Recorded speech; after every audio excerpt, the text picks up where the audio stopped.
All Yes. right, here we go. Yeah. Are you serious? What is this?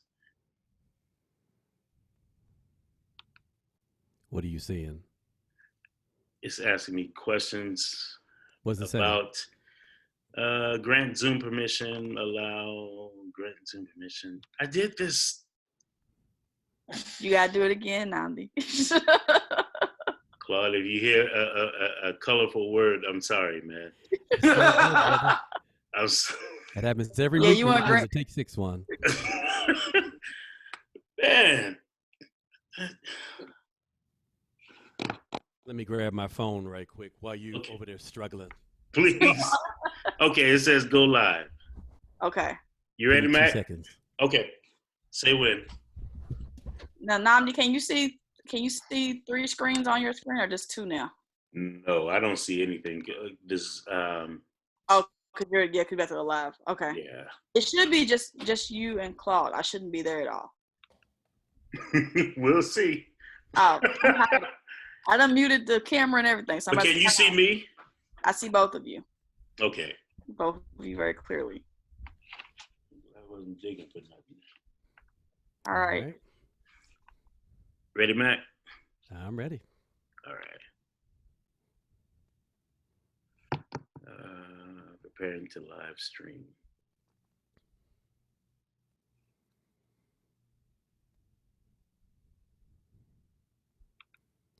It says we're live. It says we're live. Yep. Meeting's now streaming live on YouTube. Okay.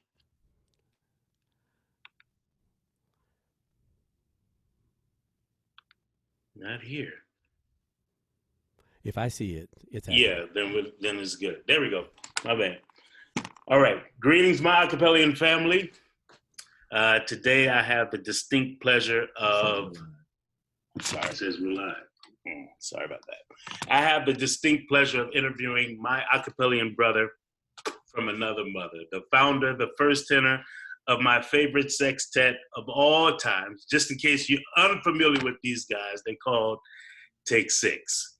I'm referring to no one else other than the dude who proved that dark-skinned cats can dominate the falsetto world. Who else other than Claude McKnight III? What's going on, brother? Hey man, it's you, brother. How you doing? I'm well, man. Thank you so much for joining me on the Zoom call. How's it going? I got no complaints, man. Just staying busy. I hear you. I hear you. So, you know what's ironic? 4 years ago, today, 4 years ago, I did my first on camera video interview, and it was with you guys. Wow. Yeah, scared out of my mind, man. And you guys did a great. You guys were graceful with me, and I really appreciate it. But Well, it was our pleasure, man. We're all in the family, so it's all about hanging out and sharing all the stuff we do. Okay, I want to jump into this. From the So Cool Project, there's a tune that I love dearly. It's called. It is called "If You Only Knew." Mm.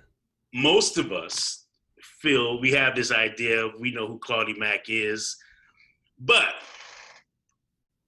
and I ask everyone I interview, I ask them this question. So don't be offended. Just who do you think you are? I don't want it to come across that who do you think you is? No, but who do you think you are? We think you are blah blah blah. But Okay, so you're talking about musically, vocally. Who do I think I am? Claude. Just Claude in general. Oh man, Mm-hmm. wow, that's a loaded question. So I think I'm a cat who um, I try to be inclusive of other people. And what I mean by that is Mm-hmm. when you start a group, you have to learn Mm-hmm. what group dynamics are about. You have to understand that everybody's voice is important, everybody's opinion, everybody's emotion is important to be heard. So I think I'm that guy who, from the very beginning, thought that was so important that we needed to be a true democracy. And even though I Mm. started the group, I try to make sure that we continue as a group in respect and love, man. So I think I'm that guy who helps keep the glue, try to be the glue to keep the glue together. My man. Uh-huh.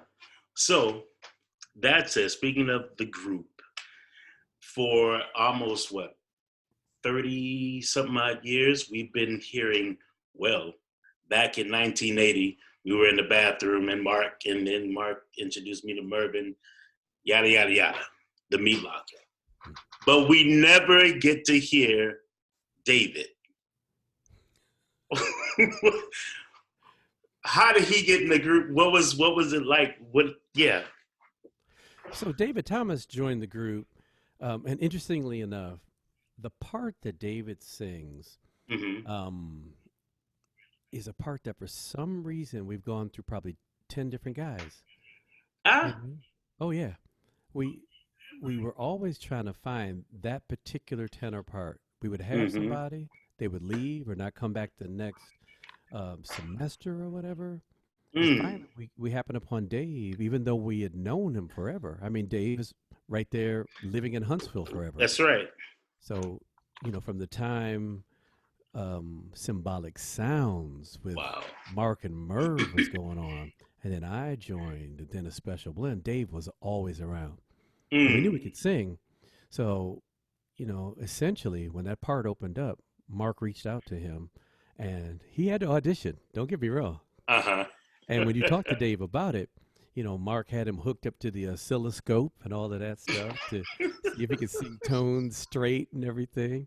And Dave passed with flying colors. Wow. So then, okay, let me just fast forward just let me ask you this question. When did you feel like we could do this? We Oh, can do it. We got it. I think I can quit my job. Like, because Benny was 17 when he joined the group. So, or how old was he when he got the deal? And yeah, so the just way it walk. worked out is this. Uh-huh. We had gone through a number of different guys.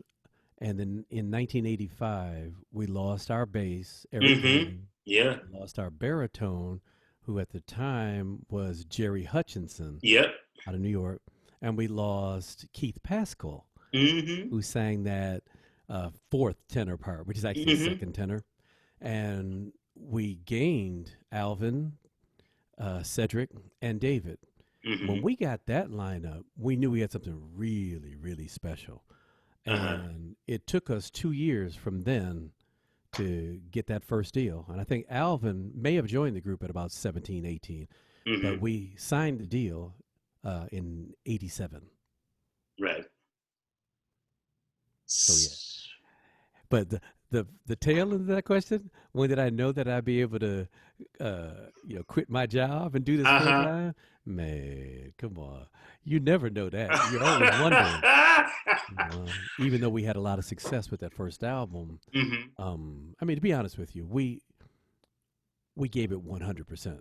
Because me, Mark, and Merv all moved to Nashville. Mm-hmm. We're living in a 3-bedroom apartment. Wow. We were all signed to Warner Chappell Music, so we had publishing deals. I was about to ask that. Yeah.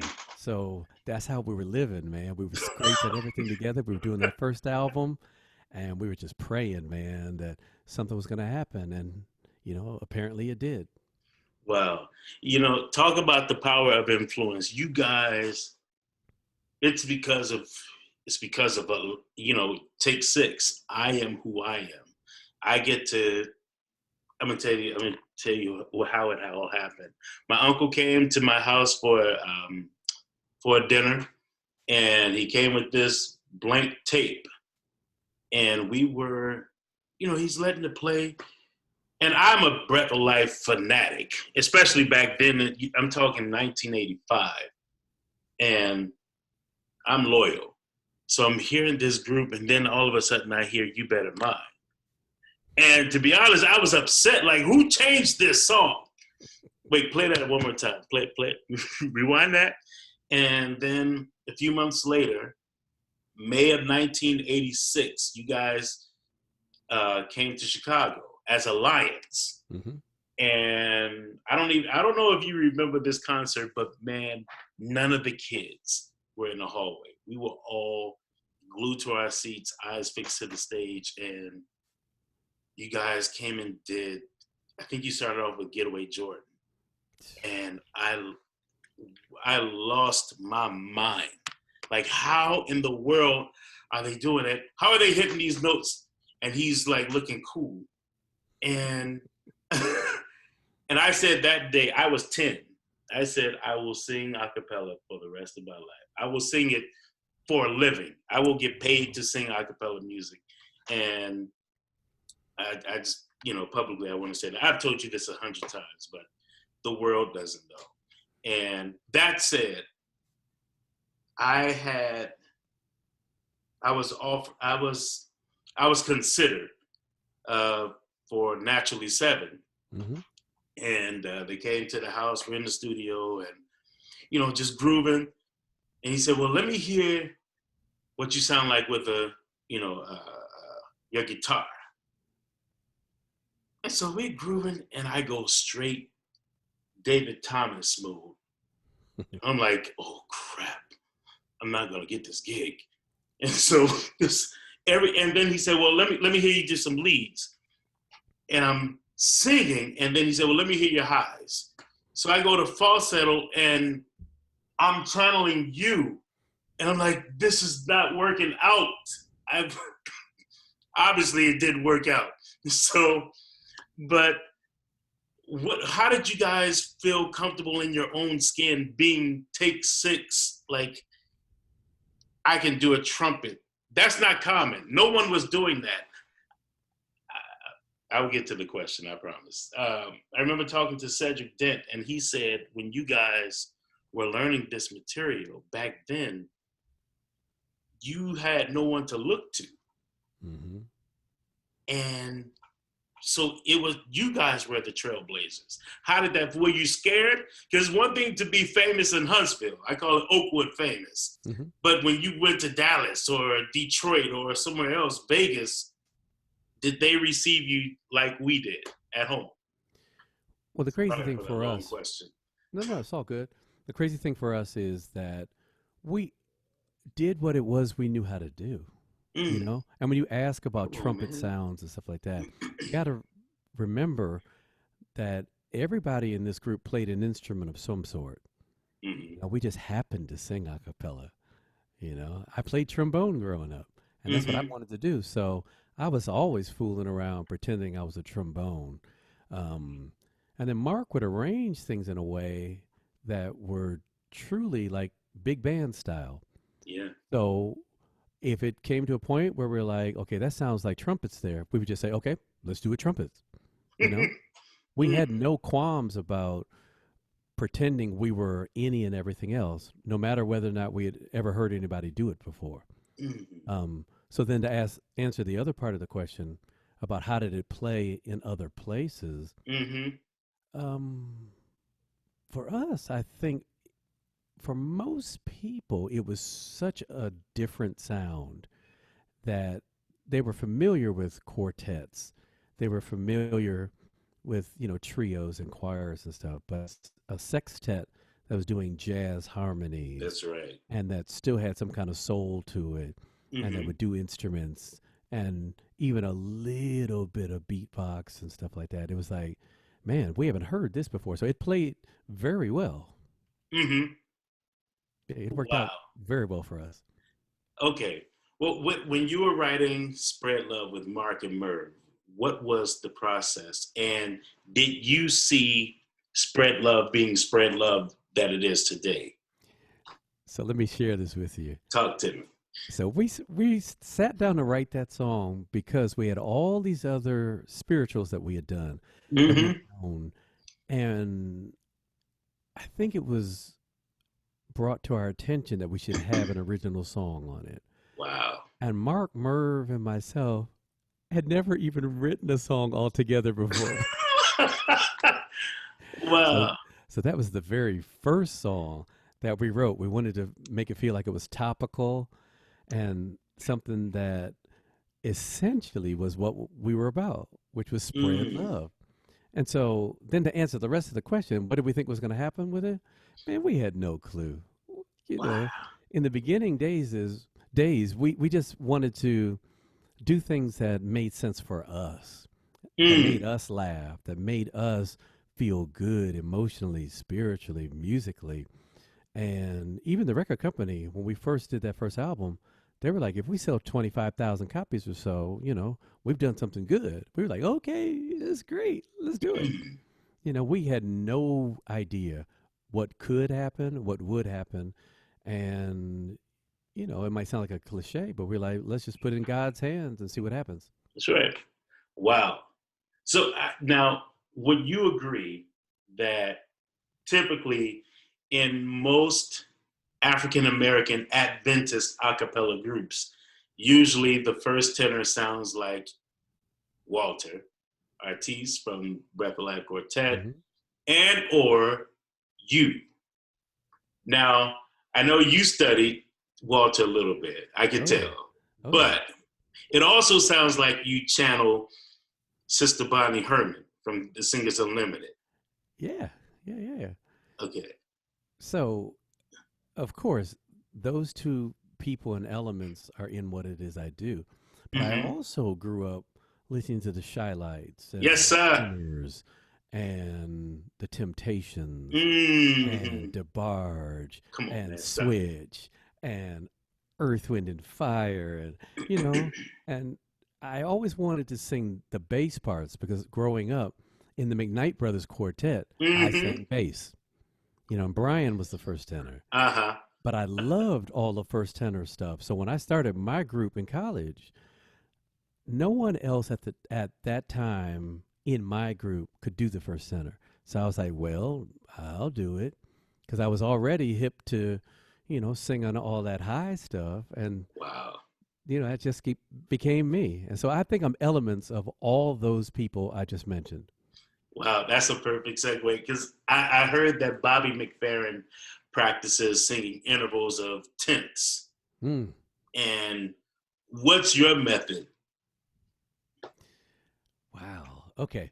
So I also teach and coach vocal lessons. And one Mm-hmm. of the things I stress to students, especially when you're doing intervals, is to almost think higher than the note you're going to sing. Mm.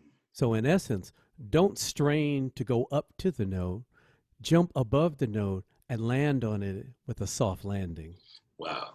So, I think like that. Now, I will admit that it's easier to do that when you have a very in tuned Yes, ear sir.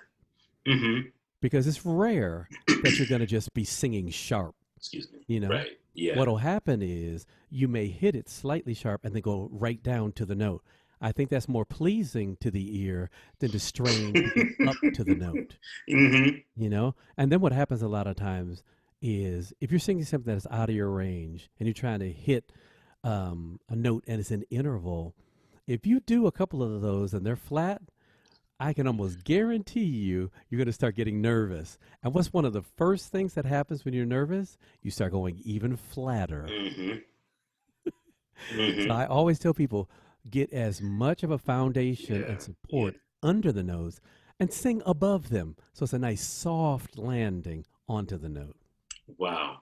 Yeah.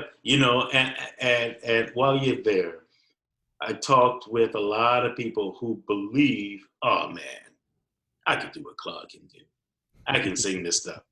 And I said, you know what? It's not, I said, I dare you to, for 40 years, be a natural baritone and singing your false, and not just singing your false, but sing on top of Mark. Right. And just try it. Just for 40 years. Because that's about as long as you guys been doing it, correct? Oh, yeah. Yeah, yeah. Wow. And, my, one of the things, my method, one of my methods was if there's anyone I can relate to vocally in Take Six, it would be you. Mm-hmm. Because I, too, am a natural baritone. And I grew up I love El DeBarge and the Carpenters and the Singers Unlimited, but it wasn't until I came across you guys and my brother came home. My brother, Wade, my oldest brother, went to school with Brian at Oakwood. Mm-hmm. And he said they would be in the dorm room and Brian would practice these riffs using the vowels in the alphabet. A, and all that stuff. And so my brother came home for like Thanksgiving break, and I'm saying, how in the world are you doing that? You didn't do that before you left for college. And so I said, shoot, I got to learn how to do this. So I would listen to you, Brian, your cousin Chris, Stevie Wonder, and just listen to it at high speed dub. So if you did a riff, it was that much faster and that much higher. And so that's how I was able to get my range and my falsetto. I wouldn't. Anyway, go ahead. Were you going to say something? No, that's perfect. Because the more we practice, the more it becomes easier to play the game. It's hard to get on stage and try to do something that you haven't meticulously practiced over and over and over again, because you want it to feel and to seem easy. You don't want to be in the heat of the battle and be like, oh, I don't know if I can call on this. Oh, man. So yeah, you got to do it over and over again. And speaking of range, so I always had a big range, but Mark Kibble's arrangements were never done in a way that took into account what the natural range of the group was. He arranged how he wanted it to sound, and we had to adapt to it, which meant I had to get higher, right? And Alvin had to get lower. Wow. But I'm glad he did it. Sucks for you guys, but so tell me this: what is, speaking of wear and tear on the voice, what is a travel day like for you as a West Coast guy having to travel overseas to a gig? Wow. Okay. So travel has morphed over the years. When we first started out 30 plus years ago, I lived in Nashville. And when you're a young man, travel's no big deal. You get up in the morning, you get to the airport, you travel to the gig. We used to play basketball in the afternoons. Wow. Yeah. We would go to sound check. We would eat dinner. We would do the show. I'd go out afterwards. And we'd repeat that the next day.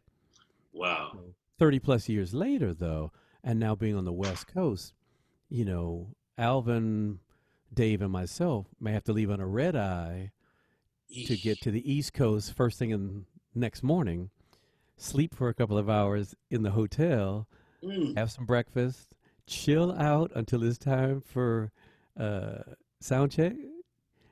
I don't eat dinner before the show, not anymore.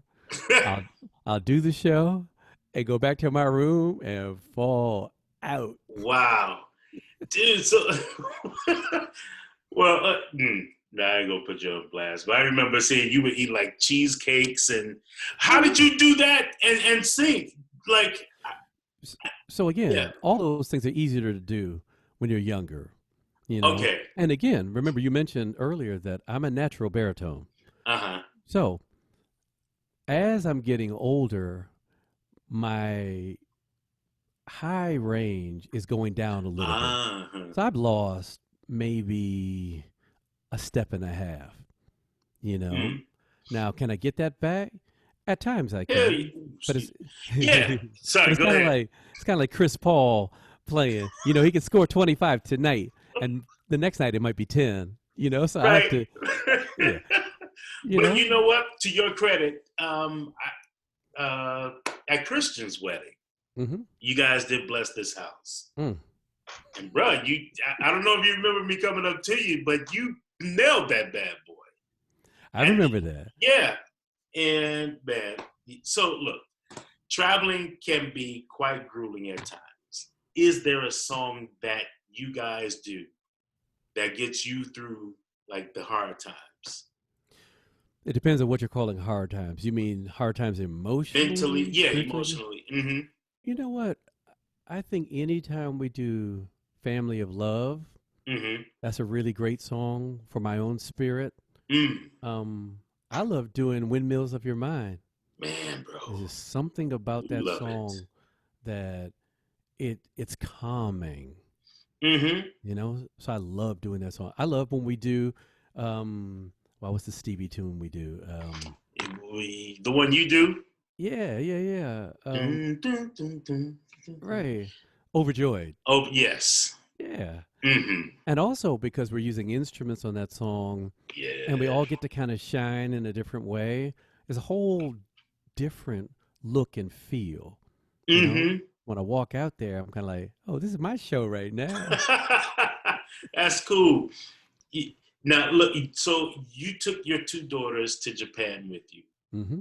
What lessons did you learn, and how fun and how challenging was it? Okay. The first part I'm going to answer is it was the most fun I've probably ever had on tour. Man, I'm so proud of you. Go ahead. Man, Mm-hmm. it was amazing because most people don't know this. So, Jessica and Issa have Mm-hmm. never sung together before. They had Wow. never sung with me before. They had never Wow. been out of the country, you know?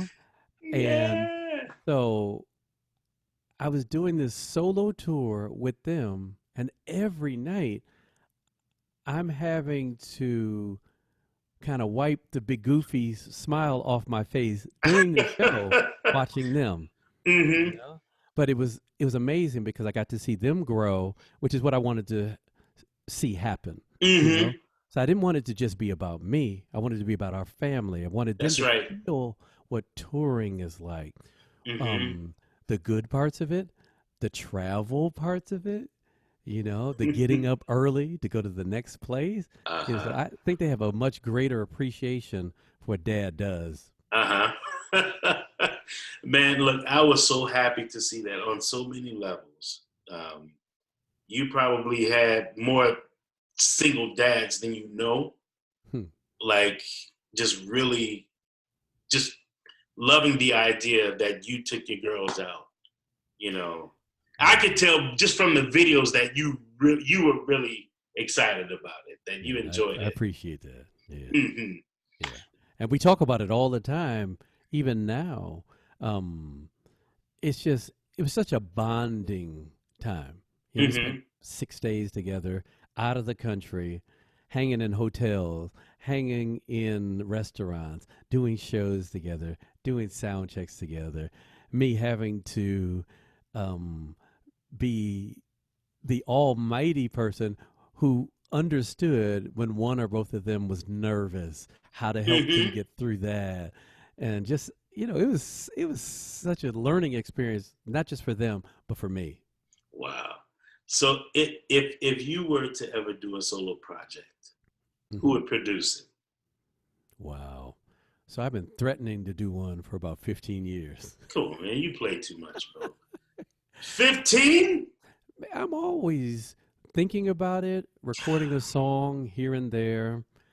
Um, the interesting thing for me is that I'm not exactly sure who I am as a solo artist. Mm, So that's a good that's start. yeah. So that is Hmm. part of the issue for me is that I got to figure that dude out because I love, interestingly enough, probably my favorite style is the Rat Pack era. You Yeah, know, that makes the sense. Sinatra and Nat King Cole stuff. That's me. That But makes I sense. also, yeah, Hmm. I also want to have elements of DeBarge and Earth, Wind and Fire and Al Jarreau and all of that in there. Bro, You know, so do it, man. Just do it. I got to find Just the right producer to wake that up completely in my tracks and in my delivery. okay. Note to self. Hmm. Um, so what's next for the cats? What's next for you guys? Well, during this pandemic time, we haven't been on the road in 6 months. Yeah. So we're trying to do some recording here and there, Hmm. and we're asked to do different church services and things like that. Yeah. What people don't quite understand is that we can't do anything live. Yeah. You know, um, technology hasn't gotten to the point where we can be in separate locations and all sing together Wow. in sync. Mm-hmm. So, and then the other part of that, like you intimated, you know, you can't make enough money doing these little things to make a living like that. So we're all doing other things, especially Mm-hmm. musically. I'm in the midst right now of finishing up filming my voice lessons master classes. Ah, Yeah, man. wise man. Come on, man. Yeah. You have an idea as to when it'll be out? Well, I'm finishing up the recording and filming in this next weekend. I've got my delivery system on tap. I'm Mm, working on the marketing of it and all that. I've got my sizzle reel ready to go. good, So I'm good. hoping this is all ready to launch before the end of the year. Wow. Okay. Do you have a favorite a cappella group, both past and or present?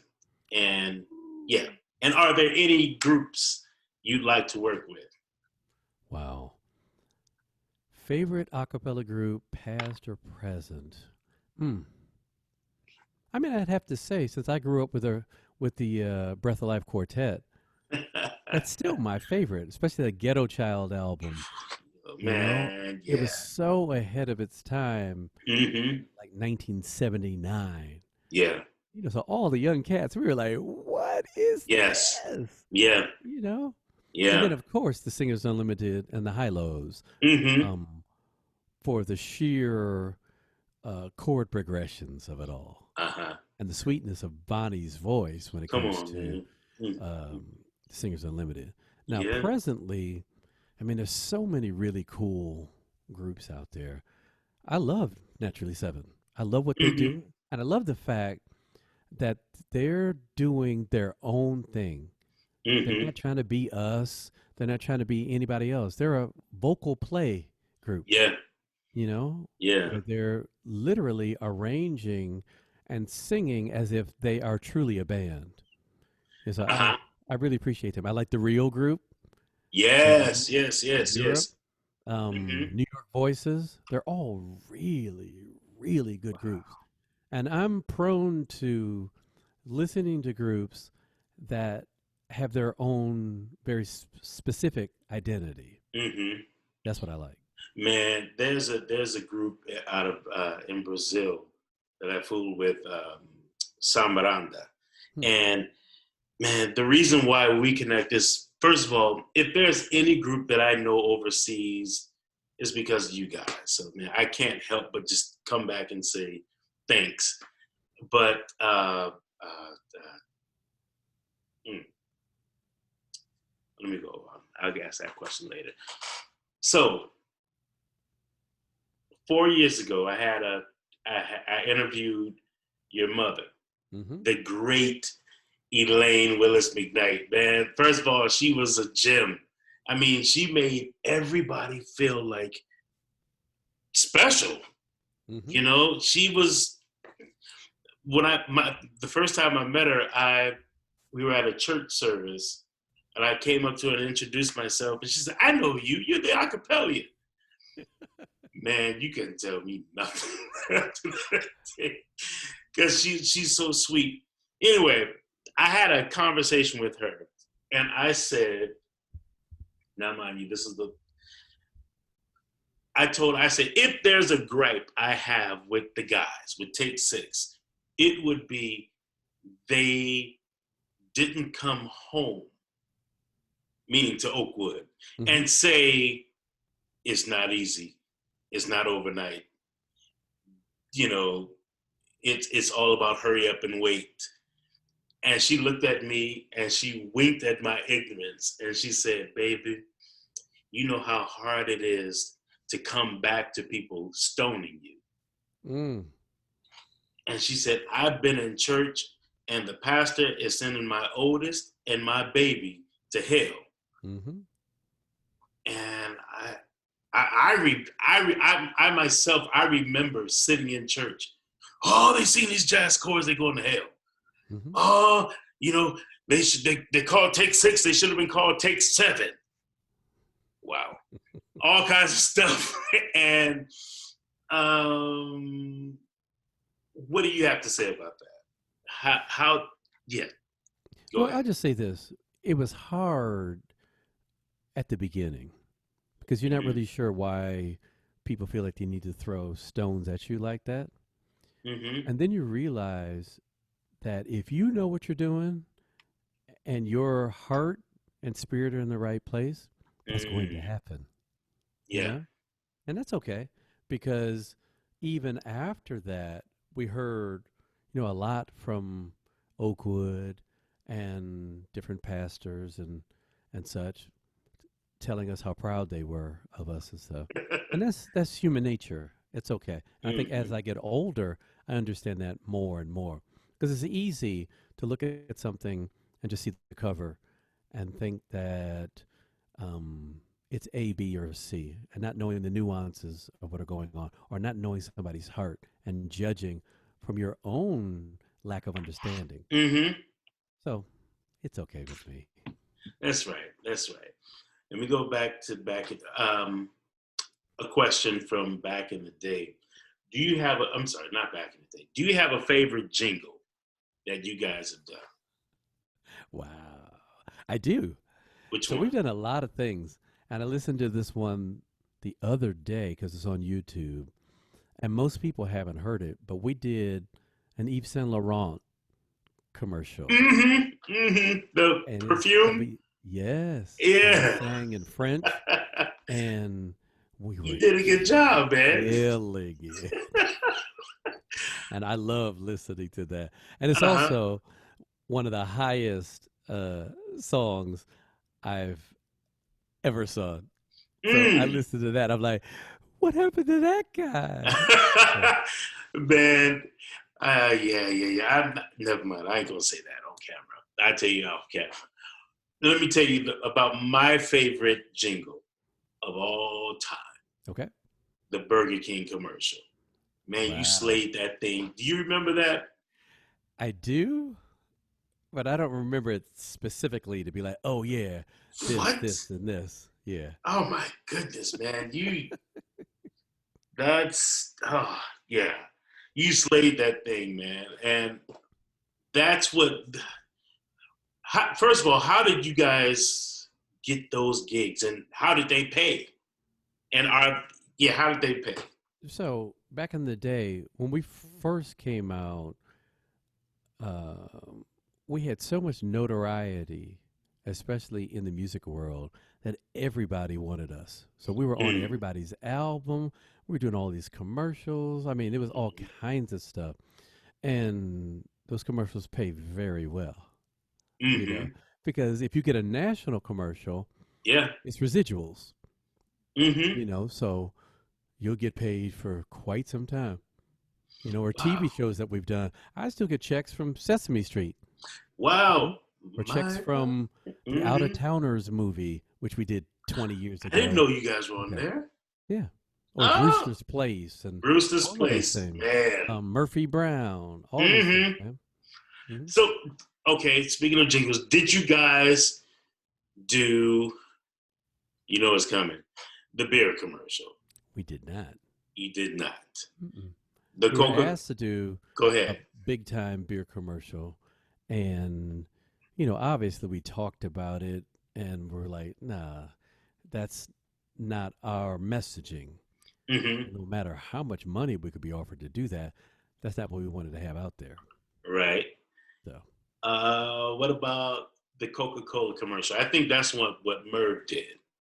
Right. Well, at the time, and again, remember, we're a democracy. Mm-hmm.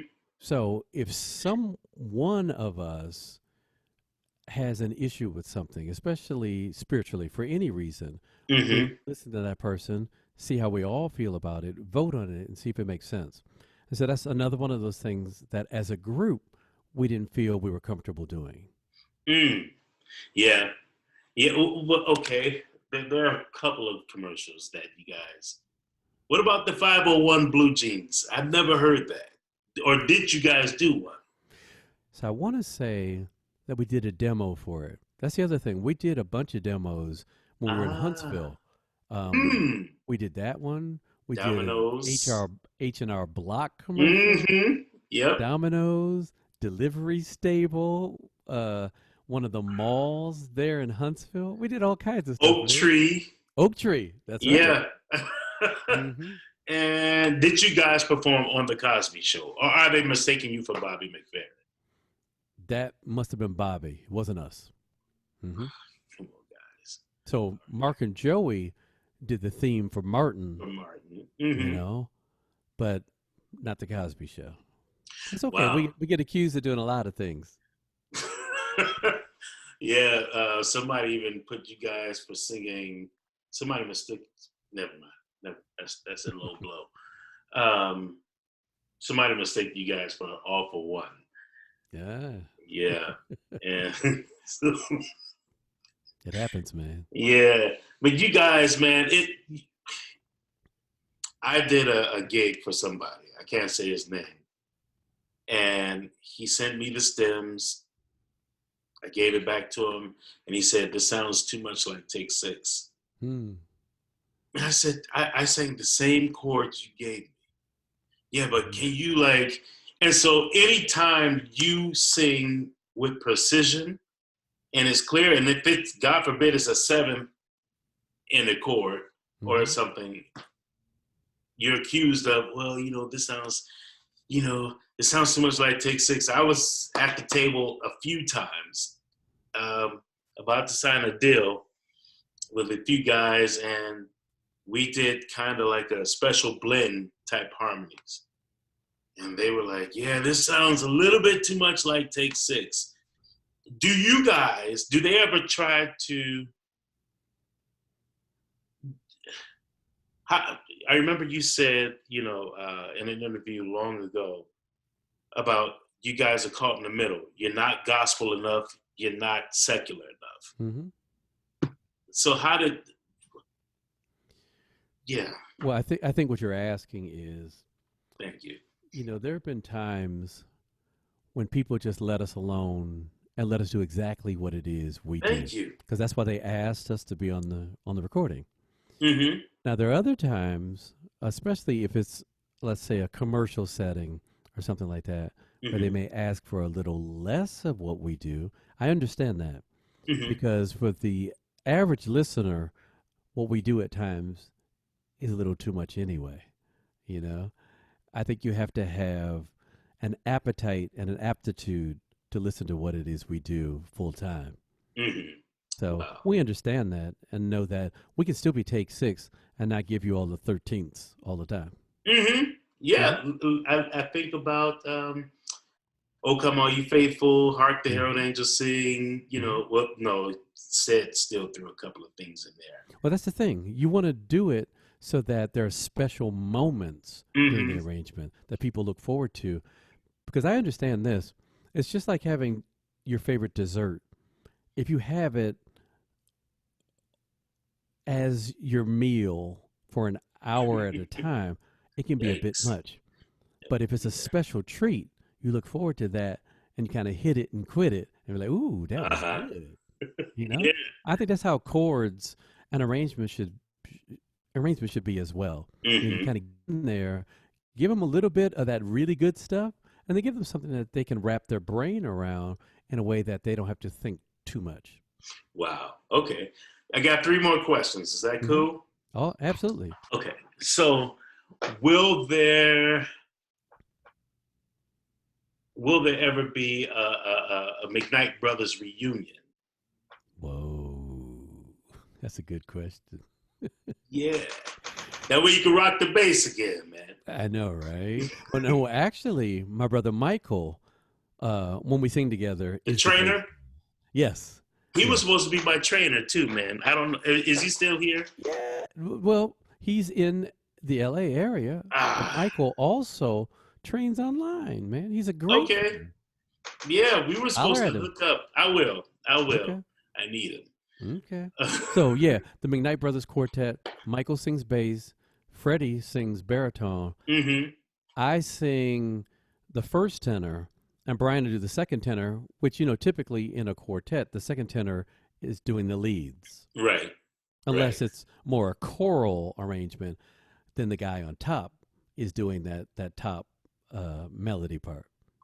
Man, okay. So one of the last things I want to ask you is, it's not a question. So what was the Gentleman's Estate Quartet? Mm-hmm.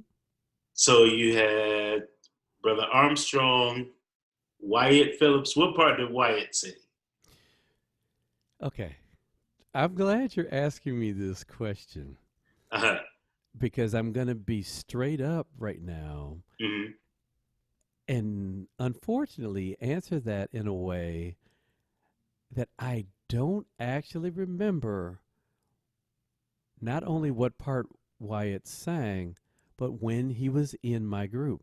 Because Okay. I've seen him mention numerous times that he was in the group, but I have no recollection, Mm-hmm. and it just might be my faulty memory. So, Mm-hmm. Wyatt, if you know better than I do, forgive me. But my original quartet, if I remember correctly, had my roommate, William Armstrong, Yes. Daryl Hunter Uh-huh. out of New York, and one other guy. But I don't think it was Wyatt. I don't remember who it was. So what was that? 1980. 1980. That's the back in 1980 moment. Exactly. Which would have meant that would have been the group that Mark walked in on in the bathroom to sing that fifth part. So I asked Mark as well. I'm like, when did Wyatt sing in the group? And he can't remember either. So I don't think it was Wyatt. But in those days, it wasn't like you had a dedicated lineup. It was Oakwood. Yeah. So at any given time, Willie and I would grab another cat, and that was our group.